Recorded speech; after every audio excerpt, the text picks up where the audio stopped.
I'm girlwithlinka.com, having fun with Facebook filters. Let me turn that off. There you go. How are you doing? It's middle October, almost end of the year. It's coming, it's getting close. So how are you doing? I wanted to make this video, maybe a little bit with the basics, but I get this so often. I wanted a video on this topic. So, how to turn a conversation into a business and actually make your offer. It's two parts. When I get this asked, what I tend to answer is, you're not doing that. If you ask me how you're supposed to make an offer in that conversation, how you turn that conversation into business and into your introduction of whatever you're offering, then you're doing it wrong. That's not what you're supposed to do in that conversation. That's not a goal of that conversation. The goal is to get to know that person, build that relationship, build that trust, really get to know them. So no selling, no offers at all. So when you are really starting the conversation, seriously build up that relationship first and be really interested in that person. Be interested, listen, ask right questions and listen. And tip, ask on what they are actually talking about. Based on what they've answered, bring new questions based on their answer. That way they will know you're actually listening and you can get more into depth and make that person open up. So be really interested, and that works also with the business. You don't have to turn that conversation into business. If you are genuinely interested, you can just ask, I see you are also stay-at-home mom like me. What made you stay at home? What are you doing? What's your business? What is it that you have so much success with? I was watching your branding. It's amazing. What do you do? Nothing wrong with that. And she, if it's a mom, if she's professional, she's not going to pitch me. She just sees that I'm interested and she answers that. And it works the other way around. If someone asks me that, I don't pitch. When I ask you what you do and you send me a link, that's immediate turn off for me. I would never join a person that does that. So, you just answer, and if you're the one who's asking, ask more. How they do it. How long have they been into it? Ask about their business, how they're building, what strategies they use, what goals they have, do they have other work, other businesses, multiple income streams? Get interested. That's a key. And listen. You have to listen. Don't focus, when can I jump in with my offer? You're focusing on wrong thing. That's why it's not working for you, and that conversation is not getting where you want it to get. So as far as you need to get passionate about what you do. When you are so excited and you just, maybe even split it on that person, how grateful you are, what you have, what it gets that person curious, and they're much more attracted to you because you're not selling. They just see your passion, and we're people. It gets us curious. What is it? What's the difference? Especially when that person is not having results, they want to know what you do. So get passionate about what you do, and those people will get attracted to you and ask you by themselves. They will ask, show me.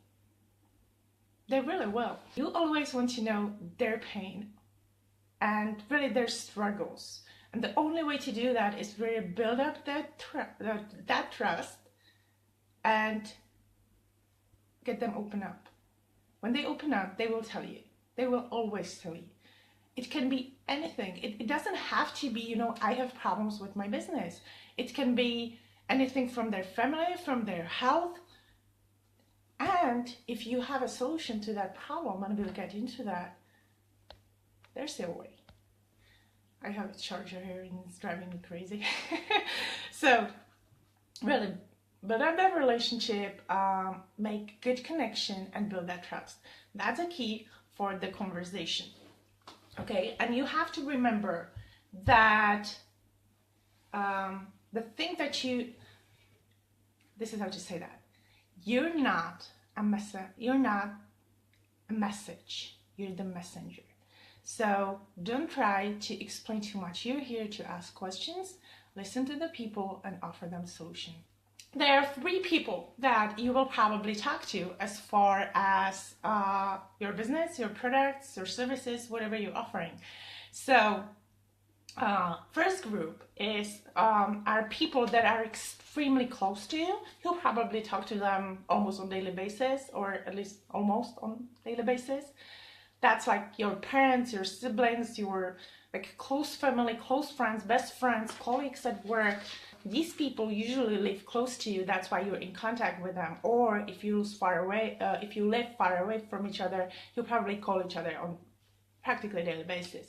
So these people, you talk to them differently. You always need to talk to your audience, if I can call it that way, in a specific way, like use different language with different people. You cannot talk to total stranger in the street the way you talk to your parents. So when it's someone this close, you just approach them in your normal way, the way you talk to each other, and just say to them, we gotta talk, can you come over to coffee? I have some news that I want to share with you. Can I come? Whatever, or can we have a call right now? Or when can we have that call? Just ask them.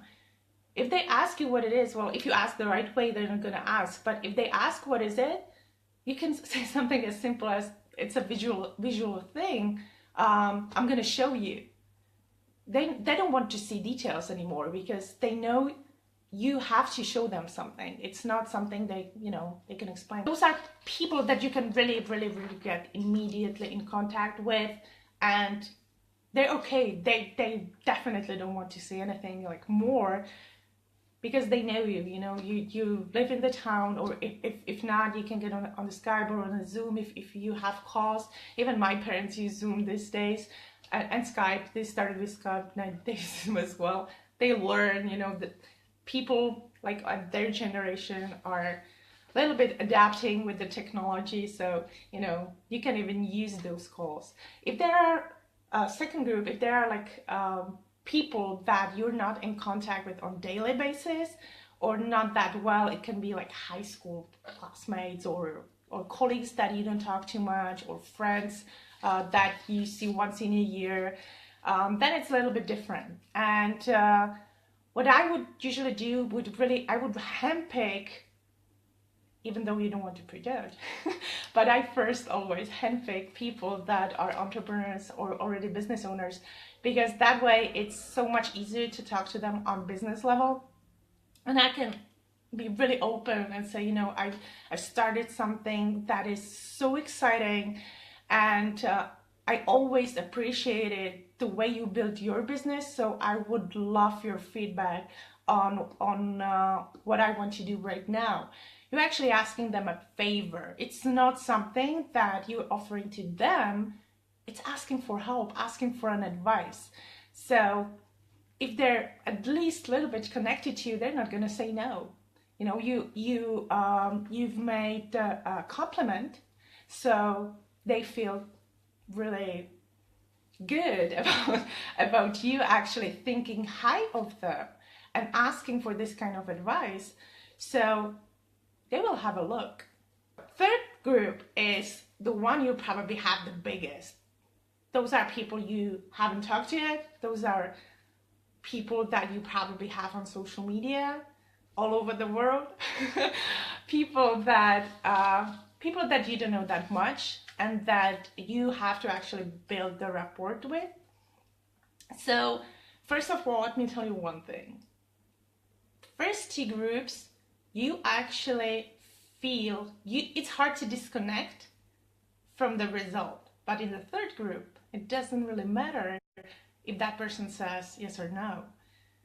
Because first of all, the market's huge, and you don't have that relationship that close. You know, when your best friend says you're crazy, it a little bit hurts more than when someone complete stranger says that. Since you had that good conversation that I was talking about in the beginning, you already know their pain. So the easiest way to approach these people is through that, what they've told you.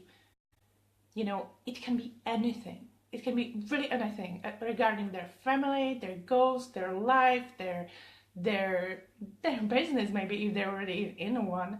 So whatever they share with you, whatever they've opened up with, the easiest way to approach them is, when you know that pain, would you be open if I showed you how you can fill in the blank, whatever the pain is, you know, how you can get rid of that? Would you be open to have a look at that? If they say no, you know, they're gonna keep their problem. But usually if you know that you struggle, like, I don't know, struggling with huge migraines lately, if I showed you something that would help you, would you open to have a look? And you can send them, you know, your product, whatever you have. It doesn't always have to be business. Start with the pain that the person have and be the problem solver.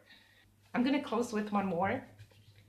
When you get any kind of no, or maybe, probably, those people, when you get maybe, you should be following up. But when you get a no in online businesses, affiliate marketing, network marketing, whatever kind of business you have, that's not a real no. It's just not now, because you need right people at the right time, probably approached in the right way, but it's not definite no, it's not right now. So you should make a list of not now, not right now people. And the bigger that list is, the more money you'll make in the future. Everyone that you talk to and doesn't want, have seen it, that's probably one thing I should say, have seen what you've offered and said no, they should go on your not right now list. Because these people may eventually, you know, you can have a promo, new product, anything. Like, you can approach this list and follow on with them, because they've already seen it. They know pretty much what you do. You have a relationship that you are building on. You should always keep in touch. So they know what you are up to. And when you know, you approach them in the future, maybe like with a new product or something, or, you know, you have 2 products for 1 price, any kind of promo, maybe they will be open that time. So keep following up with your not right now people and make that list the biggest list you ever make. So those are tips for today, how to have that business conversation and like turn it into business conversation, and how to actually make your offer. Hopefully this was helpful. If it was, not say anything, just send me a link. Okay, great having you guys. See you next time, guys. Bye bye.